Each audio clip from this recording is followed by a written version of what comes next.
How do you explain hitting a building with 100 civilians in it? We did not intend to hit any civilians.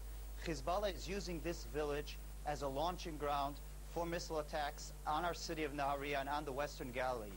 There has been combat in this area for the last several days. We have been targeting Hezbollah assets, Hezbollah rocket launchers in this area for the last several days, and we've been urging civilians for the last several days to leave the area. Most have left. Unfortunately, with respect, sir, they can't leave the area with respect, and surely you must know that if you bomb the roads.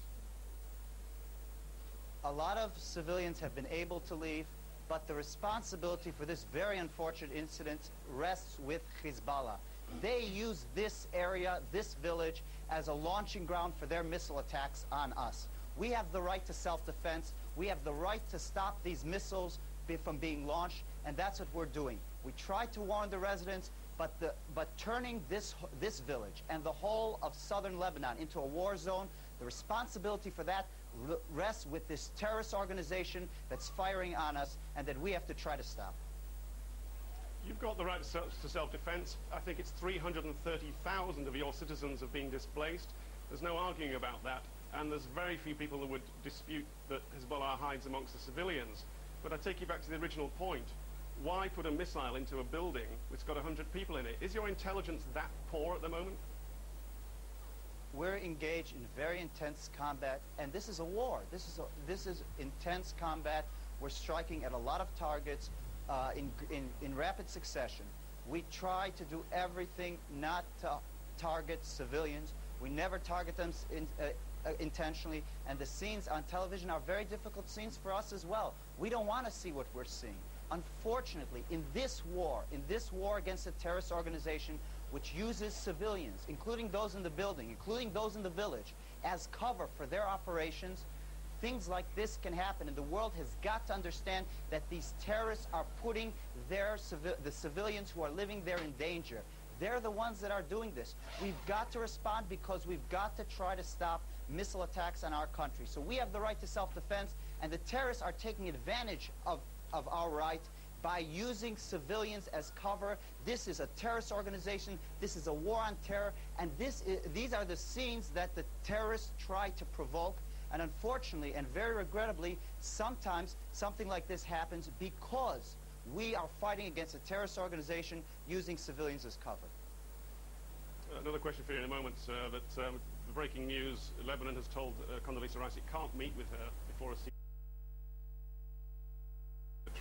putting down some pretty sticky conditions for Miss Rice, and therefore it seems like the peace process isn't going very far, very fast. Back to you, Mr. Dallal. Okay, I've heard everything you've had to say, but you haven't taken on the central question. Is your intelligence so poor that you put a missile into a house of 100 people? You've got smart bombs. Well, it seems pretty stupid to put them into a civilian house. Was your intelligence faulty? Were there people you wanted there who then left? We hear that there was dozens of children, most of whom were disabled, have been brought together in that house. Did you know that? And if you didn't know it, why didn't you know it? Clearly, we did not know that there were civilians in the area. We have many, many times stopped attacks when we knew civilians were in the area.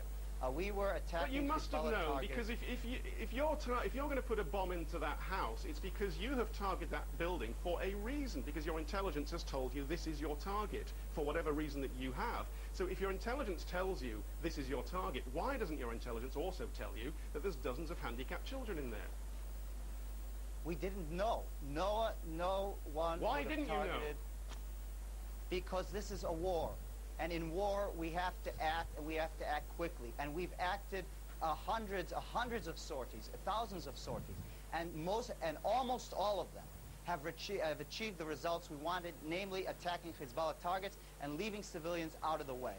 But you got to understand, this is a war. And in a war, when Hezbollah uses civilians as cover, sometimes civilians accidentally come into harm's way. But the responsibility for that, again, rests with Hezbollah, and it's time for you and the media to start asking Hezbollah, why do you shoot from these places? Why do you endanger these villagers? We have asked them that on the rare occasions we get to them, but Jacob Dallal, Army spokesman in Jerusalem, thank you very much for joining us. Let's go a bit further up north